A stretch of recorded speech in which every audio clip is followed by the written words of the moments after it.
I'm the answer to your every cry. So illusion for the way behind. I bring to you good news. Oh haleluya, igama lenkosi malibonge. Ngizanza kuthatha leli thuba ke nalamhla kungumgcibelo dinge-23 kwenyanga yenci. Kuthi nginibingelele phinde nginemukele ke kulesihloko salamhla se-Rhapsody yamaqiniso. I-Rhapsody yamaqiniso ke incwadi yekukholwa yawo onke amalanga lebhalwa ngumfundisi lomkhulu umfundisi Chris Kilomet ye-CDD.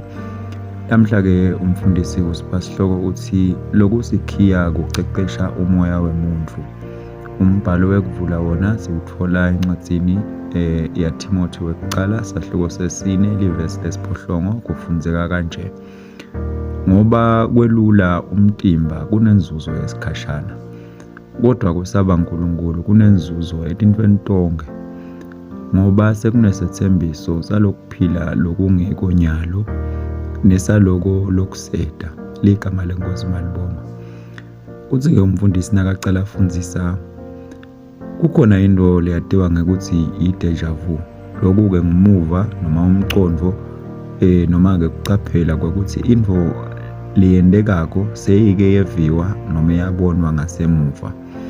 Umfundisi uthi kungendeka ukuthi wake wahlangabetana nendvo lenjalo ngesikhathi lesithide noma kulesinye isikhathi. Kumane kuqiniseke neliqiniso lelithi umuntu ungumoya mayibongwe yenkosi. Uthi ke umfundisi uma kwendeka into thide futhi udive ngathi uke wayibona noma wayiva phambilini, kungenxa ukuthi umoya wakho bewumbandzakanyeka nakwendeka noma ungakhoni kusho ukuthi nini mayibongwe inkosi. Kungendeka ukuthi bekube ngembono kubona noma ngisho ngalokungaphansi njengeliphupho. Labanye ndi bebasolo betama kuhlola lokho batibuta ukuthi ngabe lokhu labahlangene nako lokunjalo kungikombamba yini. Uthi ke umfundisi empeleni umoya womuntu unayo imisebenzi yawo futhi ingendeka uvukile noma ulele, ucaphele noma ungakacapheli noma ungakacabangi mayibongwe inkosi. Wena njani ukuthi lokho kukusebentele ngumbutho ke loyo nawe le ungadibuta ngawo. Uthi ke umfundisi kuba ngekucecesha nekufundzisa umoya wakho ngekufunza lokujulile kuzindla kanye nekwenta livi mayibongwe inkosi. Kuhlanganyela kwakho esontweni kufunza livi laNkulunkulu emacenjini akho eseli kanye nekuhlanganyela kwetinkonzweni nekufunza iRhapsody yamaqiniso konke kufaka sandla ekucecesheni umoya wakho. Kepha ungayisheshisa le nqubo ngakuthi ufunze ngekumisela livi laNkulunkulu bese uyalenda mayibongwe inkosi. Nawufunza umbhalo encwadini yaJakobe sahluko sekuqala uqale evesini le-22 uyogcina evesini le-25 sithola ukuthi kodwa nibe bendi belivi ningabi balaleli kuphela nje nitikhohlise, kodwa loyo lobuka umthetho lophelele wenkululeko bese uyachubeka lapho angabe ngumlaleli lokhohlwako kepha umendi wemsebenzi. Lo muntu lo utawubusiswa ekwendeni kwakhe ligama lenkosi malibonga.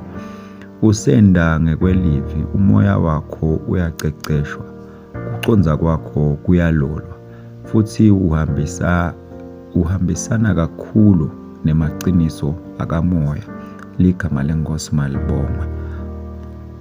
Ngicela ke ukuthi nyalo sisho nangu umthandazo wekuvuma ndawusho emva kwami ithi umoya wami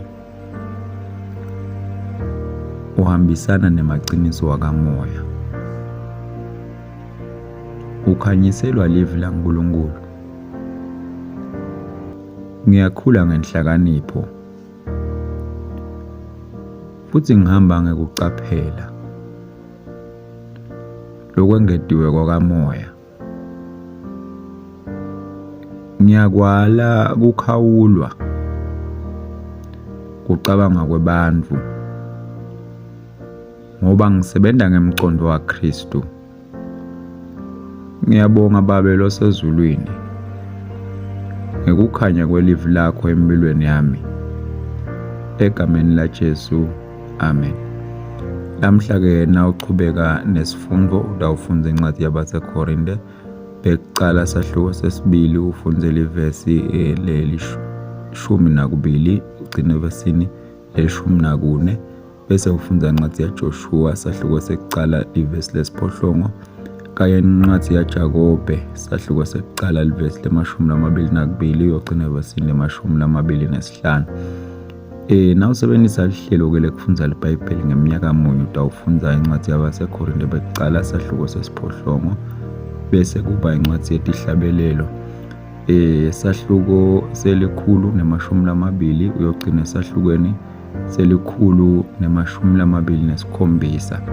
Kepha-ke nawusebenzisa lihlelo lekufundza libhayibheli ngeminyaka lemibili khona utawufundza incwadi yaLuka sahluko se-18 ufundze ivesi le-18 wagcina evesini le-27 bese ufundza incwadi yaSamueli wekucala sahluko se-10. Ligama leNkosi malibongwe. Ngithemba-ke nalamhla nibusisekile sisafundza irhapsodi yethu yemaqiniso. Inkosi nibusise nibe nelanga lelihle, amen. Themba ukuthi ubusiseke kakhulu usafundza nathi incwadi yerhapsodi yamaqiniso. Kungako sikunika leli thuba ukuthi nangabe ufise kwenta Jesu Kristu ukuthi abe inkosi yempilo yakho, ungashona ngomthandazo emva kwami, ukholwe ngenhliziyo yakho yonke uthi, Nkosi nkulunkulu, ngiyakholelwa ngayo yonke inhliziyo yami enkosini Jesu Kristu, indvodzana yaNkulunkulu lophilako. Ngiyakholwa ukuthi wangifela nekuthi uNkulunkulu wamvusa kulabafile. Ngiyakholwa ukuthi uyaphila lamuhla. Ngiyavuma ngemlomo wami ukuthi Jesu Kristu uyinkosi yempilo yami kusukela lamuhla. Ngaye nangeligama lakhe nginekuphila lokuphakathe. Ngidelwe kabusha. Ngiyabonga Nkosi ngekusinzisa impilo yami. Nyalo sengumntwana kaNkulunkulu. Haleluya. Nangabe usho lo mthandazo ngicela ukuhalalisela phindze ngikwemukele emndenini webaKristu. Inkosi ikubusise. Amen.